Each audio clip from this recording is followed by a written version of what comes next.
So I got a Corvette, and I'm really enjoying the car. However, I broke it. I didn't break it. I have taken it apart. So what we're going to do in this video, we've done a couple of different videos on the front suspension already.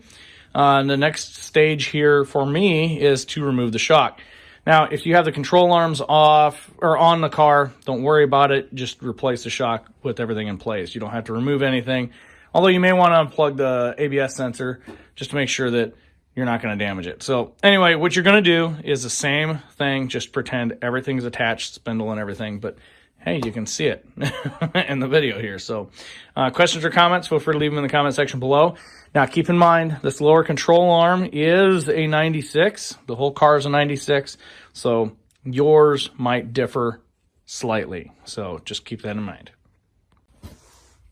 Okay, to kind of give you guys an idea what's going on here, the things you're going to have to look out for here is we're going to jack the lower control arm up. The lower control arm is jacked up right now currently, right here. And I've kind of done it where the shock is starting to compress, right? So we know we'll have a little bit of leeway here. So anyway, basically what we're doing, and where we're jacking this thing up, we're jacking it up right here. So jack's sitting right here. Try to get it right here, right? You don't want to hit this guy. This guy right here is called a grease zerk. And what the grease zerk does is allows you to install grease on your ball joint. So that being said, let's get that guy out of the way there. And so we've got some weight off of some tension off of the shock. So we've compressed the shock a little bit. And what we're going to do is we're going to loosen this 13 millimeter nut and bolt. And there's another one over here. There's a nut on the bottom. The bolt goes all the way through. Coming up here, we have a 15 millimeter nut on a stud. Now, that's going to be a little interesting because we're going to need to use an adjustable wrench to keep the stud from moving around. We're just going to have to unthread it until it comes apart. The reason why we have the jack here is so when we get one or either this top bolt or the top nut or these bolts out, it doesn't, the spring doesn't just go, oh, I'm out of here, and just, jerk itself right off there. Cause you some problems. So what we're going to do is we're going to take a deep well socket, put it on the bottom side here. Make sure it's lefty-loosey. It is. We're good to go there. And might need a pipe wrench, or not a pipe, but a cheater pipe. Make sure your car's on jack stands. And we're going to do this number right here. And we're going to, when you tighten all this stuff back down, make sure it's tightened down to the proper torque. But anyway, when you're taking this all apart, make sure that, you're taking your time and doing a good job. Don't rush. You're not going to win any awards. Unless you are trying to win an award with your car. But if you rush, you're not going to win any awards because you're going to bang up your car. Almost got that out. So, right there, we got the nut out. I'm going to take this bolt out. So we're a third of the way done. This right here is the easy part of the process here. We got that going on.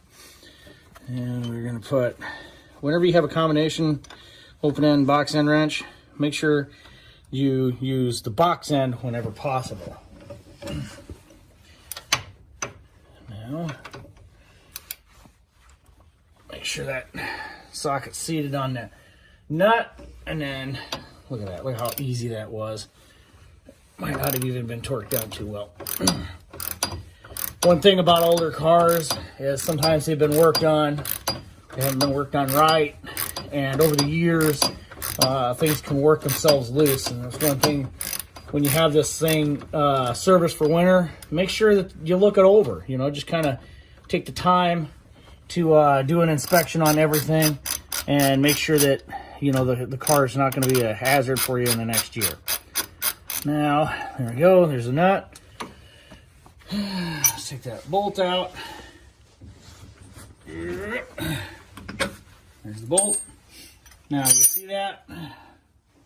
The shock compressed, or was compressed, and then came out. So I might have a bad shock there. So now what we're gonna do here, if we had the upper control arm and everything, at this time I just lower it a little bit.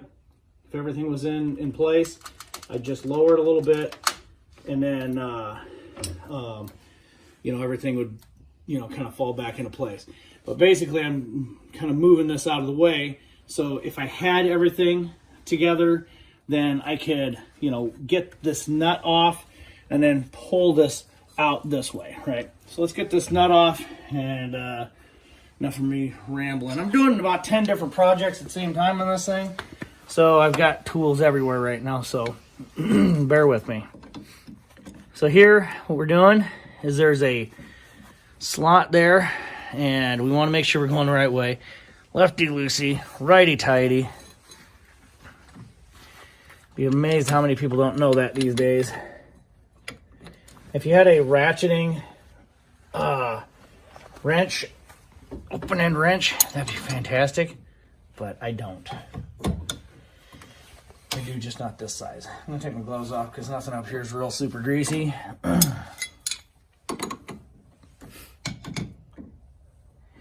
Now, if you don't have something on that, that stud's just gonna rotate on you.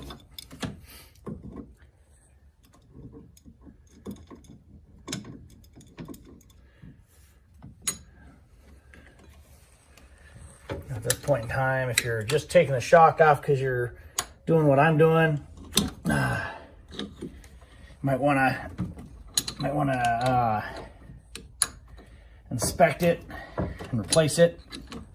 I'm going to be doing shocks end of the year next year, so I'm going to be putting new shocks on it.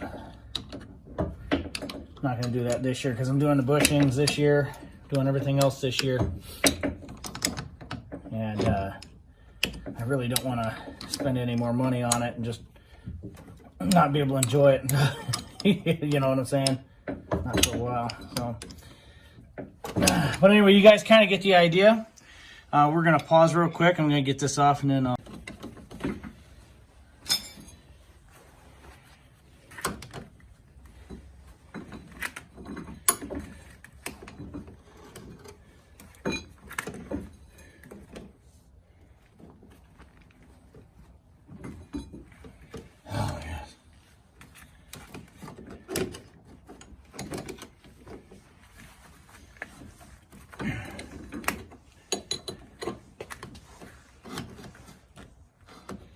have to use another wrench because sucker is still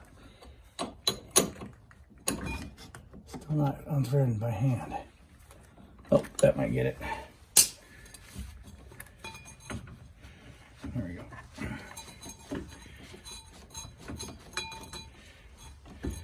Yeah, it's shock shot.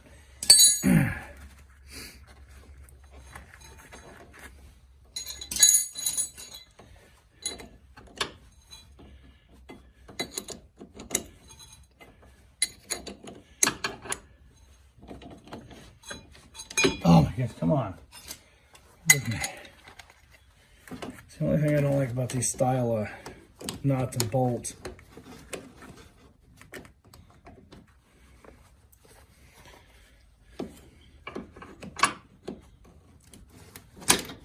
Yeah.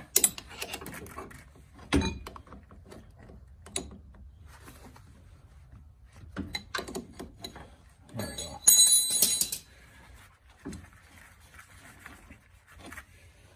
All right, there's that. Pulls out this way. If it was in the car, you'd pull it out like this, and then just kind of pull it out like that. And then when you take it out, make sure that, you know, everything's where it goes, and put that nut right back on top of that. Let's look at the bottom here. You can see all the oil and everything caked on it. You can see it's been leaking. It's yeah, that sucker's shot. That is a shock. I shouldn't be able to do that. Nicely done there, shock. Let's take it apart and look at it.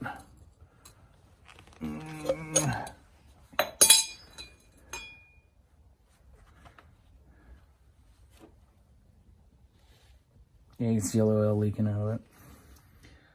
That sucks. Oh well.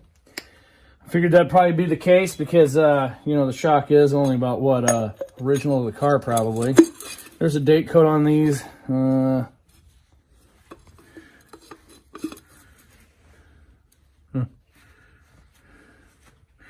Anyway, it's not a new shock, I can tell you that.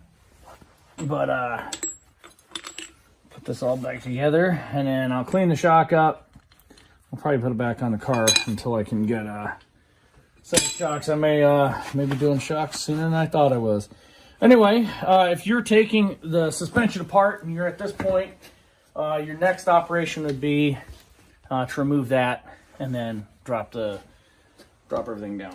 So anyway, got any questions or comments, feel free to leave them in the comment section. I'll catch you in the next one.